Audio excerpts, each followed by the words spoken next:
বাসায় কিভাবে সহজ উপায়ে ঝটপট চাপলি কাবাব বানানো যায় সেটাই কিন্তু আজকে আমি দেখাবো। অনেকে মনে করে এটা খুব কঠিন, আসলে আমার কাছে সবচেয়ে বেশি মজাদার লাগে এই চাপলি কাবাব।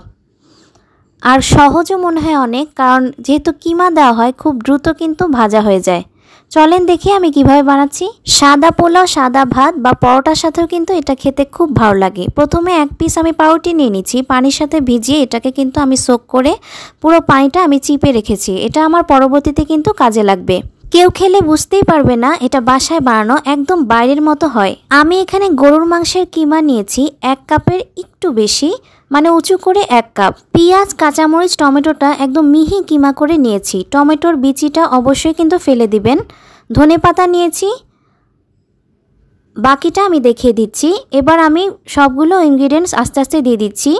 এখানে আমি 2 টেবিল চামচ করে পেঁয়াজ কুচি, টমেটো কুচি আর ধনেপাতা কুচি নিয়েছি। এখানে সেই পাউরুটি ভেজানোটা দিয়ে দিলাম। এখানে আমি মরিচের গুঁড়ো, ধনিয়া গুঁড়া আর গোলমরিচের গুঁড়ো সবই কিন্তু হাফ চা চামচ করে দিয়েছি। এবার লাগবে আদা রসুন বাটা। আদা রসুন বাটা আমি 1 চা চামচ করে দিয়েছি। প্রথমে দিয়ে দিচ্ছি রসুন বাটা, তারপর দিয়ে দিচ্ছি আদা বাটা। লবণ দিয়ে দিচ্ছি স্বাদ মতো। গরম মশলা গুঁড়া দিয়ে দিচ্ছি হাফ চা চামচ। অবশ্যই কিন্তু গরম মশলা গুঁড়াটা দিতে হবে। এবার একটা ডিম আমি ভেঙে নিলাম। আরেকটা মজার ইনগ্রিডিয়েন্টস হচ্ছে কেওড়া জল। কেওড়া জল আমি 1 চা চামচ দিয়েছি। ব্যাস এইটুকুই কিন্তু আমার সব ইনগ্রিডিয়েন্টস। খুব ভালোভাবে এটাকে মিক্স করে রেখে দিব।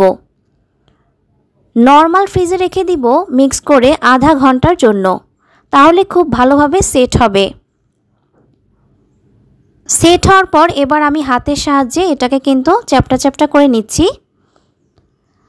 এখানে আমি সরিষার তেল নিয়ে নিলাম। তেলটা গরম হয়ে গেলে আমি সেই কাবাবগুলো দিয়ে দিচ্ছি।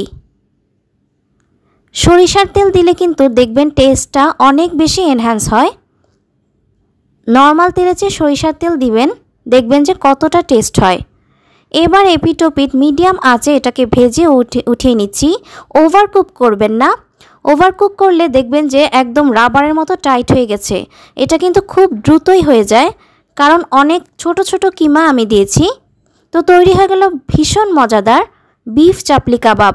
এখনও যারা এই চাপলি কাবাবটা ট্রাই করেননি, ঝটপট ট্রাই করে ফেলুন।